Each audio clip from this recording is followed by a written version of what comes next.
Narrative medicine is a clinical practice that recognizes the power of stories in healthcare.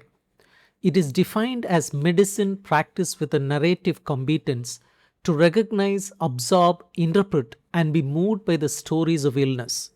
This approach emerged from the recognition that a scientifically competent medicine alone cannot help patients grapple with the loss of health, find meaning in illness, or face dying with dignity.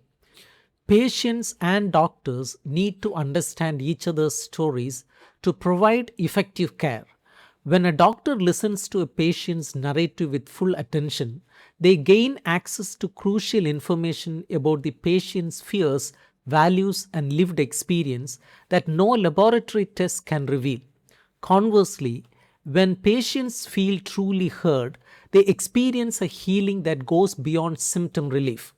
Narrative medicine arose partly in response to the deep divides that separate patients from healthcare providers.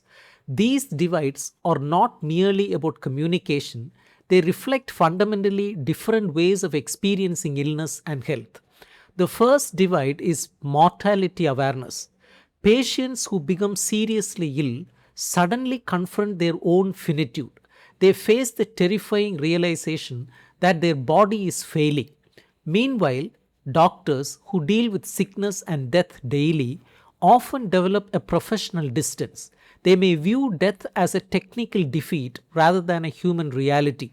This gap means doctors often cannot grasp the depth of their patient's existential terror. The second divide involves context. Doctors typically view illness through a narrow biological lens. They see diseased organs, abnormal lab values, and treatable conditions. Patients experience illness within the full scope of their lives, their work relationships, finances, and dreams. When a doctor focuses only on the tumor while ignoring the patient's fear of leaving children behind, they fail to provide holistic care. The third divide concerns causality. Doctors and patients often hold conflicting beliefs about what causes disease. A doctor might explain autoimmune processes while a patient believes their illness is punishment for past wrongs. These different frameworks can lead to misunderstanding, non compliance, and damaged trust. The fourth divide involves shame, blame, and fear. Patients often feel ashamed to discuss symptoms related to sex, bowel habits, or substance abuse. They may blame themselves for their illness and they are terrified.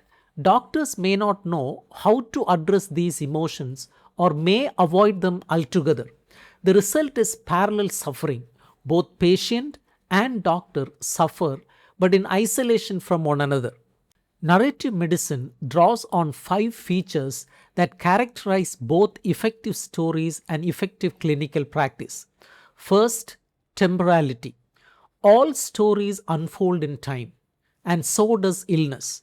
Patients experience their disease not as a static condition, but as a journey with the past, present, and future. The good clinician understands that symptoms declare themselves over time, that healing requires continuity, and patients dwell in a different temporal reality than the busy doctor rushing between appointments. Second is singularity. Every patient is unique, and every illness is unique in how it manifests in particular person. Narrative knowledge captures the singularity in a way that scientific knowledge cannot. The dermatologist who sees only psoriasis misses the patient who is terrified of losing her job because of her skin condition. Third is causality and contingency.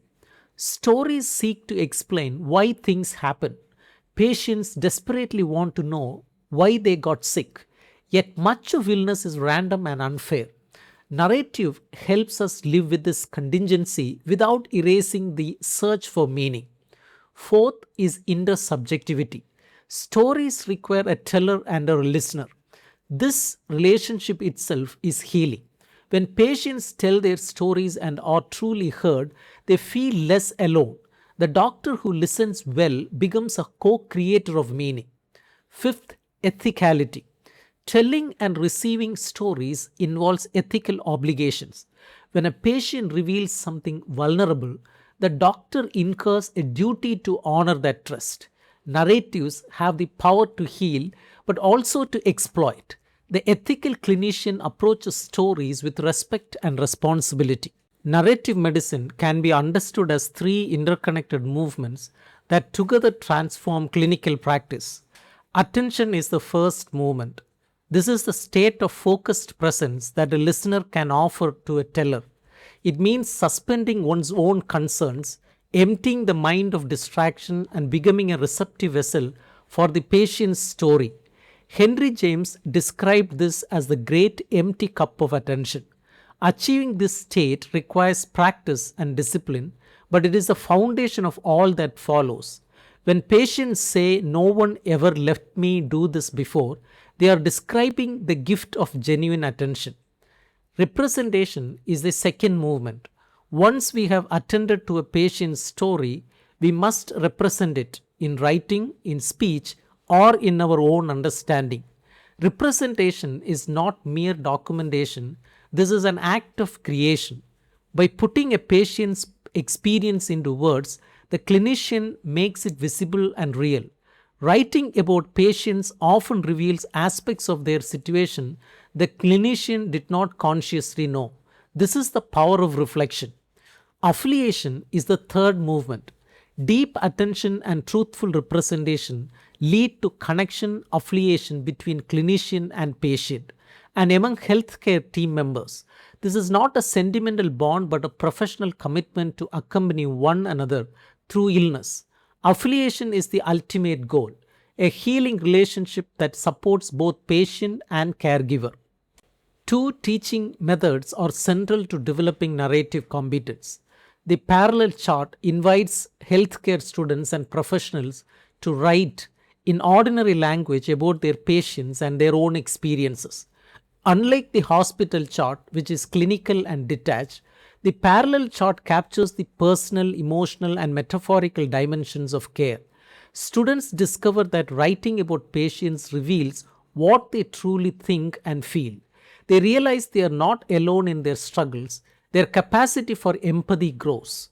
Close reading teaches clinicians to read texts with the same attention they should bring to patients. This involves attending to frame, form, time, plot, and desire. Frame means understanding the context of the text. Form includes genre, diction, metaphor, and structure. Time involves chronology and rhythm. Plot means what happens and why. Desire concerns what the text satisfies in the reader. These reading skills transfer directly to listening to patients. Narrative medicine ultimately calls us to bear witness to suffering. Bearing witness is not passive, it is an ethical act that acknowledges the reality of another's pain and refuses to look away. When we bear witness, we enter into community with those who suffer. This has implications for social justice. Illness is not distributed fairly. The poor suffer more, live shorter lives, and receive inferior care. Narrative medicine asks us to attend to these inequities and to speak out against them. The skills of listening, representing, and affiliating are not just clinical tools, they are instruments of justice. Narrative medicine offers a vision of healthcare that honors the full humanity of patients and practitioners. It does not reject science but situates it within the larger context of human meaning. It asks doctors to be not just technicians but witnesses, not just experts but companions. The goal is a medicine that recognizes the person behind the disease, that listens before it prescribes, and stays the course even when cure is impossible. This is not a luxury, it is essential to effective care. Patients who feel heard are more likely to trust their doctors, follow treatment plans, and experience better outcomes.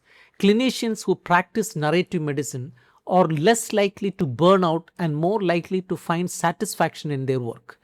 Narrative medicine reminds us that we are all storytellers and we are all ill at some point. The stories we tell of illness shape how we live through it.